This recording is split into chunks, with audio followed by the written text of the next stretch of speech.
Buenas tardes, mi nombre es Scarlett Reyes, participante de la Cátedra Derecho Procesal Civil 1 de la sección Saya D, a cargo de la docente Rosiris Espinosa de la Universidad Fermín Toro. Hoy, por acto procesal se entiende el acto jurídico emanado de las partes, de los agentes de la jurisdicción o aún de los terceros ligados al proceso, susceptibles de crear, modificar o extinguir efectos procesales. El acto procesal es una especie dentro del género acto jurídico. Su elemento característico es que del acto que de él emana se refiere directamente o indirectamente al proceso.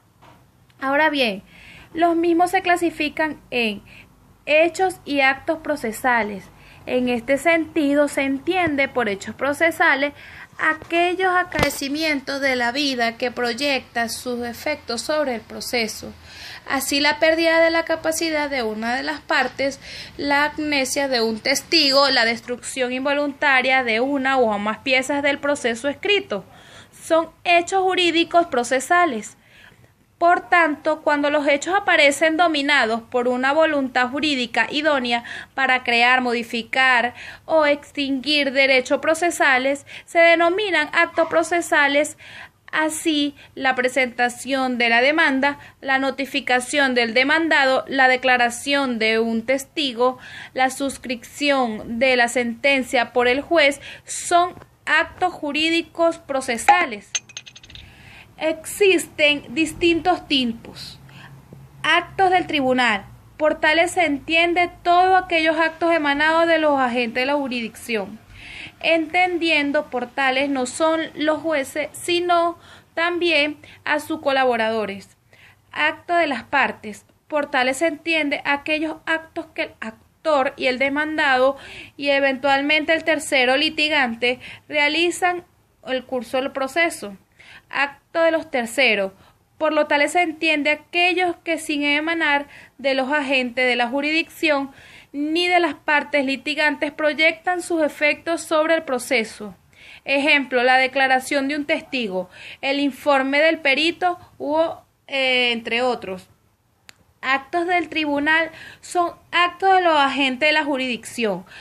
Al tribunal incumbe fundamentalmente decidir el conflicto de interés que le es sometido a su consideración, pero no es esa su única actividad, ya que para llegar a la decisión es necesario, como lo dice la doctrina francesa, surge así la siguiente clasificación.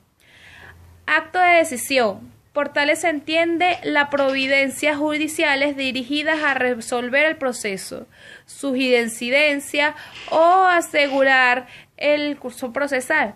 Actos de comunicación son aquellos dirigidos a notificar a las partes o a otras autoridades los actos de decisión.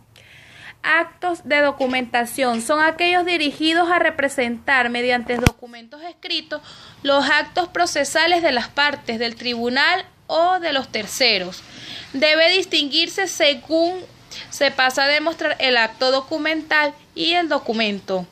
Los actos de las partes tienen por fin obtener la satisfacción para las pretensiones de esta área.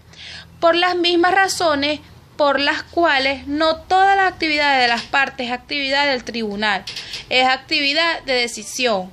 No todas actividad de las partes es actividad de postulación. Cabe en este sentido hacer algunas distinciones indispensables.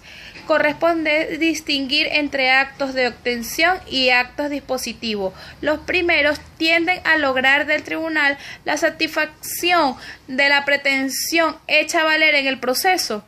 Los segundos tienen por objeto crear, modificar u extinguir situaciones procesales.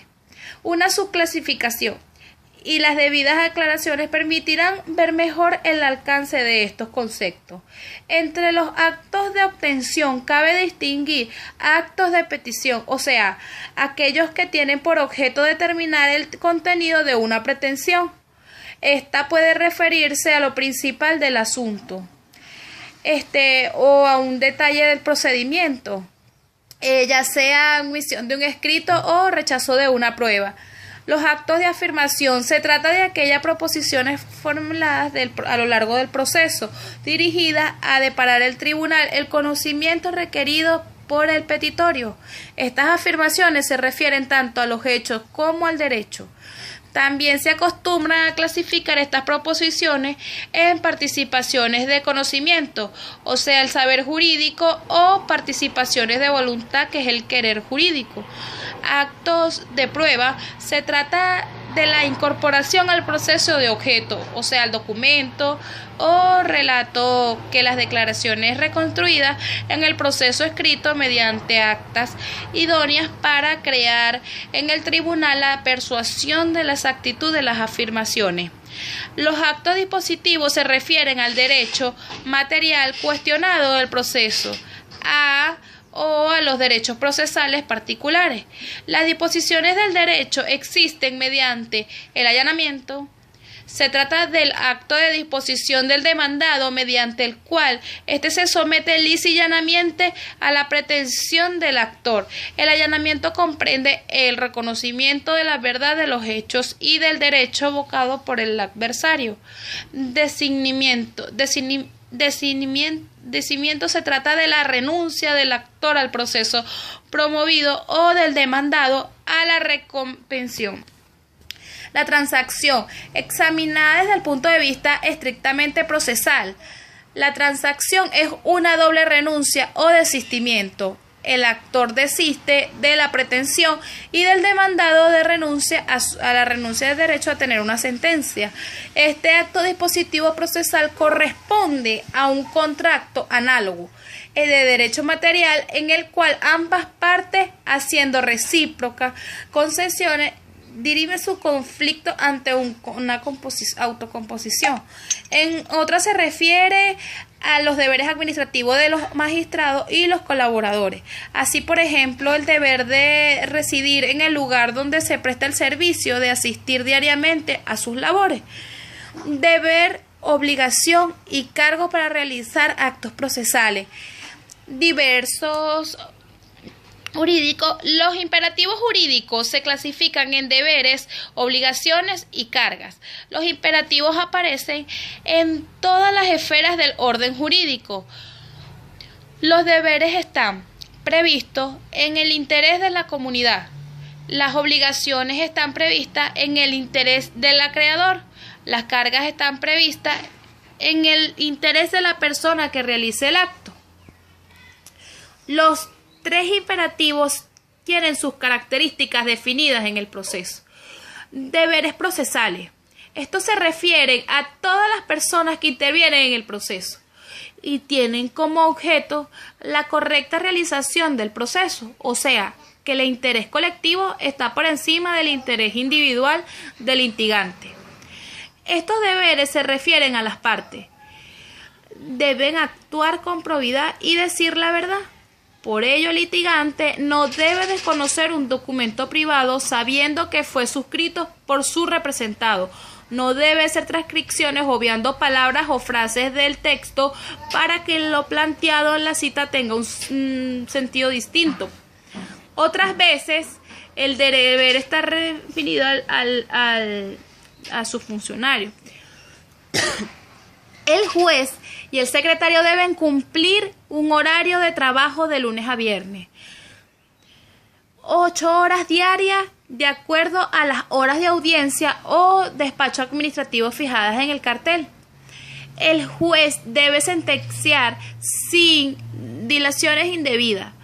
Los terceros, como el testigo del perito, deben dar a sus deberes establecidos en la ley.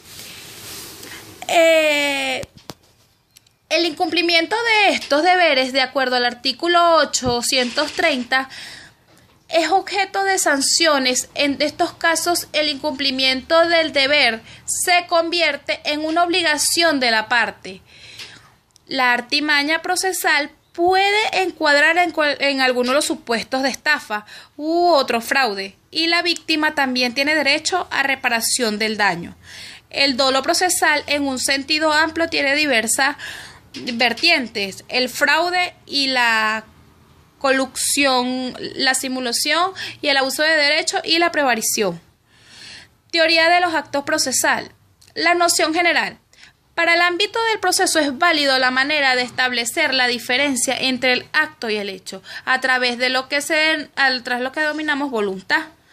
Los actos en los que descomponen el proceso tienen un aspecto común, producen efectos jurídicos. En este contexto se trata de hechos jurídicos como todos los que tienen importancia para el derecho, es decir, de hechos jurídicos relevantes, y se distinguen en actos jurídicos procesales y simples hechos procesales, según intervenga o no la voluntad humana. Los actos procesales son simplemente actos jurídicos que inicia el proceso u ocurre o son consecuencias del mismo para el cumplimiento de la sentencia con una intervención del juez. Debe existir una relación inmediata y directa entre acto del proceso para que se verifique el acto procesal, ya que es factible observar actos jurídicos que pueden servir para el proceso y que no son actos procesales. Los hechos procesales son los que no se originan en la voluntad de la persona, pero ocurren durante el proceso y producen efectos jurídicos en él, tales como la muerte de una de las partes, enfermedades, destrucción del bien objeto del litigio, la prescripción, caducidad de la instancia, etc. Los actos procesales no se limitan únicamente a lo que producen las partes, puesto que también el juez es sujeto procesal, al igual que el secretario de las oficiales y demás empleados del juzgado o tribunal. La doctrina es contexte al establecer que el acto procesal de las partes por excelencia se concibe como propio de ellas. Es la demanda y el acto especial del juez que únicamente le compete a él. Es el prohibimiento dictar providencia. Los actos de los terceros intervinientes pueden considerarte como actos de las partes, una vez que son admitidos en el proceso. Es todo. Gracias por su atención. Hijo Fernando, vente.